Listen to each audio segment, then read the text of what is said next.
अक्टूबर पूज्य बापू की जन्म जयंती है। उसी प्रकार से लाल बहादुर शास्त्री जी की भी जन्म जयंती का अवसर है। जिस पवित्र भूमि पर हम सब बैठे हैं, यहाँ बैठने का हमें सौभाग्य मिला है। ये वो भूमि है जहाँ एक इंसान का नहीं, एक युग का जन्म हुआ था। और जो युग संवेदनाओं से भरा हुआ,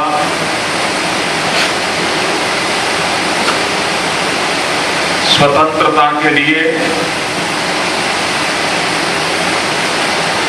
जीवन भर संघर्ष करने वाले और जिनके लिए आजादी ये सिर्फ राजनीतिक व्यवस्था का हिस्सा नहीं था, जिनके लिए आजादी एक आध्यात्मिक अवस्था का नाम था, जिन्होंने आजादी को एक आध्यात्मिक रूप में स्वीकार किया था, वैसे महात्मा पूज्य बापू, उनको आज हम श्रद्धांजलि दे रहे हैं। कभी कभी लगता है कि पूज्य बापू को उत्तम से उत्तम श्रद्धांजलि क्या हो सकती है। हम कुछ कर सके या न कर सके, हम सामान्य लोग हैं। हो सकता है बापू के सभी आचार विचार को अपने जीवन में न उतार पाए, लेकिन एक काम बापू का हम सब कर सकते हैं, करोड़ों देशवासी कर सकते हैं, बिना सरकार की मदद कर सकते हैं, बिना कोई बजट खर्च किए बिना भी करते हैं। और फिर बापू को हम उत्तम से उत्तम श्रद्धांजलि दे सकते हैं, और वो है स्वच्छता सफाई। बापू सफाई के बहुत आग्रही, स्वच्छता के बहुत आग्रही, और भारत के जीवन में खास करके सामाजिक जीवन में ये संस्कार कैसे बनते। अपना घर तो हम स्वच्छ रखते हैं, लेकिन घर के बाहर रास्ते पर कूड़ा कचरा फेंकते रहते हैं। इस एक काम को भी अगर हम देशवासी कर लें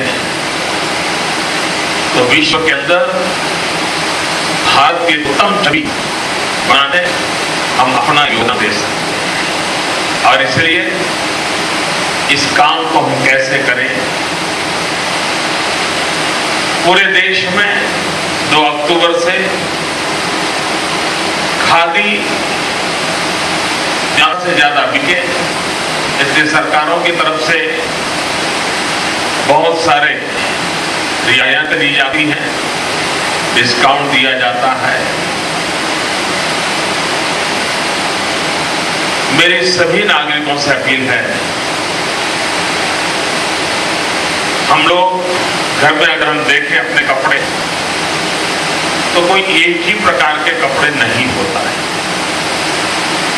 एक ही प्रकार का कपड़े का उपयोग नहीं करते हैं, भांति भांति कपड़ों का उपयोग करते हैं। अलग अलग प्रकार के टेक्सचर होते हैं, अलग अलग प्रकार का टेक्सटाइल होता है। क्या उसमें एक खादी भी हो सकता है कि नहीं हो सकता है। मैं खादी धारी बनने के लिए आग्रह नहीं कर रहा हूं, लेकिन अनेक प्रकार के कपड़े होते हैं, उसमें एक खादी भी हो सकता है। प्रकार की वैरायटी है तो 11 भी हो सकती है।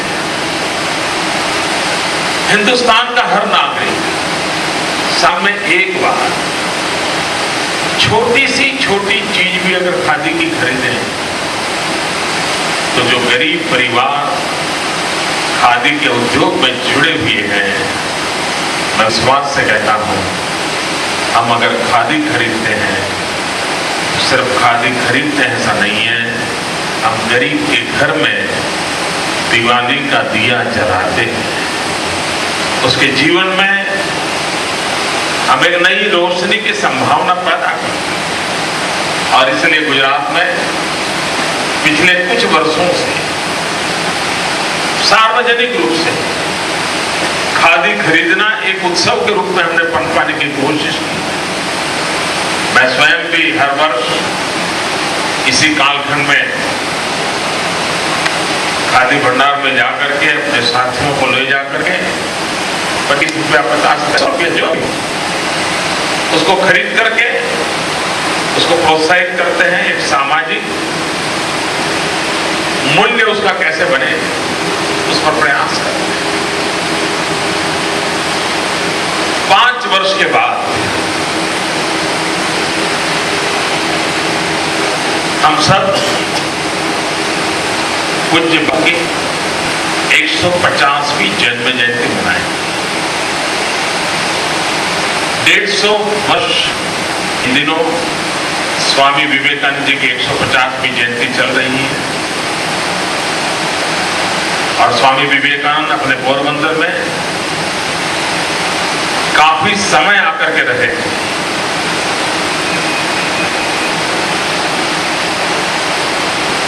जरूर इस भूमि से विवेकानंद जी को नई प्रेरणा, नई शक्ति मिली होगी, जिस भूमि पर बापू का जन्म हुआ। 5 साल बाद बापू के 150 वर्ष। क्या कभी हम सोच सकते हैं कि सिर्फ हिंदुस्तान की सीमाओं में नहीं, पूरे विश्व में, हर देश में, हर जाति में, हर समाज में बापू के 150 वर्ष घर घर बापू का मंत्र कैसे गूंजे और हर हिंदुस्तानी का सपना होना चाहिए कि जब बापू के 150वीं जयंती मनाई जाए तब सारे दुनिया में बापू के माध्यम से मानव जात के वर्तमान संकटों से मुक्ति का रास्ता हम कैसे दिखाएं, प्राकृतिक संकटों से बचने का रास्ता बापू के माध्यम से हम कैसे पहुंचाएं।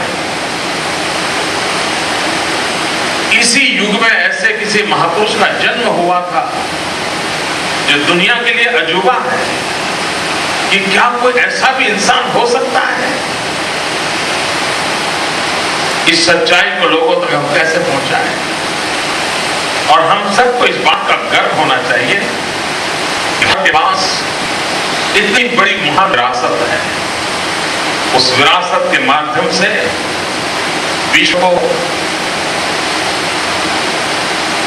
एक ऐसा संदेश हम दे सकते हैं कि जिससे संकटों से घिरे हुए विश्व को उभरने का रास्ता मिल सकता है। निर्णय हम सबको करना होता है और तैयारियां अभी से करनी पड़ती है। लेकिन जो लंबा सोच नहीं सकते, लंबा देख नहीं सकते, उनके लिए तो ये सब चीजें पता नहीं 5 साल के बाद जब कोई 2 अक्टूबर आएगी, कोई अखबार वाला लिखेगा, तब उनके ध्यान आएगा हाँ ये करने जैसा काम था, और तब तो देर हो चुकी होगी। सारी दुनिया अपने सामर्थ्य के ऊपर गर्व करती है और उस गर्व के साथ विश्व को गर्व करने के लिए मजबूर करती है। हम भी अभी से संकल्प करें, अभी से योजनाएं बनाना शुरू करें और सभी देशवासियों के लिए गांधी के 150 उस बात को और उसको एक वैश्विक रूप में मनाना चाहिए। यही तो हमने बहुत कर लिया। वैश्विक रूप में कैसे जाए? अगर इस सपने को आज लेकर के जाते हैं, आज यहां पर एक आधुनिक टेक्नोलॉजी का उपयोग करके डिजिटल फॉर्म में कैमरा की नजर में बापू क्या थे। उस युग में इतने आधुनिक कैमरा नहीं थे, उतनी सुविधाएं भी नहीं थी, लेकिन उस समय जिन जिन कैमरा पर काम करने वाले लोगों ने बापू को अपने कैमरे में कैद किया, वो अमूल्य खजाना कैमरा की नजरों में बापू, ये सीडी आज लोकार्पण करने का अवसर मिला है। डिजिटल युग है और बापू आधुनिकता और वैज्ञानिकता के पुरस्कार थे। बापू कभी आधुनिकता और वैज्ञानिकता का विरोध नहीं किया। तो ये डिजिटल फॉर्म में कैमरा में कैद हुए बापू आने वाली पीढ़ियों की नजरों में एक नई उम्मीद जगाएंगे, ऐसा मुझे विश्वास है, क्योंकि आज पूरा विश्व डिजिटल की दुनिया से जुड़ता चला जा रहा है। तो गांधी भी क्यों अछूते रहने चाहिए। एक अच्छा काम आज यहां हुआ है। दूसरा, आपने देखा कि 2 तस्वीरें कईयों को होता होगा, यहां तो तस्वीरें थी, तो आज मोदी जी ने क्या इसका ओपनिंग किया। 2001 में मैं पहली बार मुख्यमंत्री बना। 2002 में जब मैं यहां 2 अक्टूबर के इसी समारोह में आया था, और तब ध्यान में आया था कि जो चित्र थे बहुत ही जर्जरित, बहुत खराब हो चुके। तब मन में विचार आया था कि क्यों न इसको कुछ किया जाए। यही पोरबंदर के सपूत चित्रकार नारायण भाई खैर ने उन चित्रों को बनाया था, और 1950 में सरदार वल्लभ भाई पटेल ने उन 2 चित्रों को यहां रखा था, उसका लोकार्पण किया। इतने सालों में वो खराब हो गए थे। उसको बड़ौदा इस विषय के जो ज्ञाता लोग हैं उनको सुपुर्द किए थे, और इतने वर्ष तक यहां डुप्लीकेट रखा था, ओरिजिनल निकाल दिए थे। उसको रिस्टोर करना था, उसी चीज को वापस लाना था। तो आधुनिक टेक्नोलॉजी, कला, बड़ौदा में उसकी भरपूर कोशिश की, और आज नारायण भाई खैर ने पोरबंदर के एक सपूत ने, चित्रकार ने जो चित्र बनाए थे, आज दोबारा उसको आप सबके चरणों सामने प्रस्तुत करते हुए हमें गर्व होता है। और हमने विरासत के प्रति हम बहुत ही संवेदनशील होने चाहिए, बहुत ही उसके प्रति हमारा लगाव होना चाहिए। एक भी चीज इसको हमने हल्का फुल्का नहीं लेना चाहिए। और मुझे बचपन से इस चीज के संस्कार मिले। मेरा जन्म हुआ वड़नगर में। वड़नगर बड़ी ऐतिहासिक नगरी है। आनंदपुर किसी समय एक स्टेट कैपिटल हुआ करता था। तो हम जब छोटे थे तो हमारे एक शिक्षक का बड़ा आग्रह रहता था। वो कहते थे आप कहीं पर भी जाते हो और किसी पत्थर पे कुछ लिखा हुआ नजर आए, कोई कलात्मक कुछ काम किया हुआ नजर आता है, भले वो टूटा फूटा है, आप उसको उठा करके स्कूल जरूर ले आइए। और हम बच्चों को स्कूल में आदत हो गई थी, कहीं पर भी जाते थे ऐसे ही कोई उस पर नक्शी काम किया हुआ पत्थर दिखता था, उठा के ले आते थे। एक कोने में ढगला ढेर करते रहते थे और वो फिर समझाते थे कि देखिए भाई ये छोटी चीज नहीं है, इसमें कोई पत्थर 2000 साल पुरानी कोई कला का नमूना होगा, भले ही वो एक टुकड़ा ही होगा। ऐसा पत्थर आता है कि जब उंगली दिखती होगी और कुछ नहीं दिखता होगा, लेकिन हो सकता है सब इकट्ठा करेंगे तो एक बार उसमें से जोड़ करके पुरानी चीजों को हम पुनर्जीवित कर सकते हैं।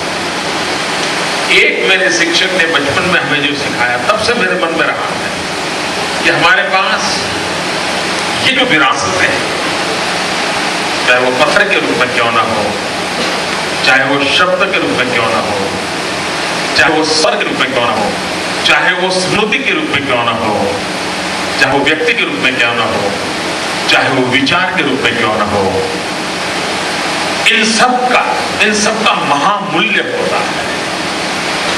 उसको संभालना चाहिए, उसको जीने की कोशिश करनी चाहिए, उसको जानने की कोशिश करनी चाहिए। आने वाली पीढ़ी को वो संक्रमित करने का भी प्रयास होना चाहिए, एक पीढ़ी को नई पीढ़ी को देना चाहिए। अब देखिए, वेदों की रचना कोई कागज कलम पे नहीं हुई। एक पीढ़ी ने वेद तैयार किए, दूसरी पीढ़ी को सिखाए, दूसरी ने तीसरी को सिखाए। पाठ करते करते करते हजारों साल से उसी तात्विक सामर्थ्य के साथ वेद आज भी हमारे यहां पहुंचे हैं। तो किसी ने इसके लिए प्रयास किया। हमारा दुर्भाग्य रहा है कि हम लोग हिस्ट्री कॉन्शियस नहीं है,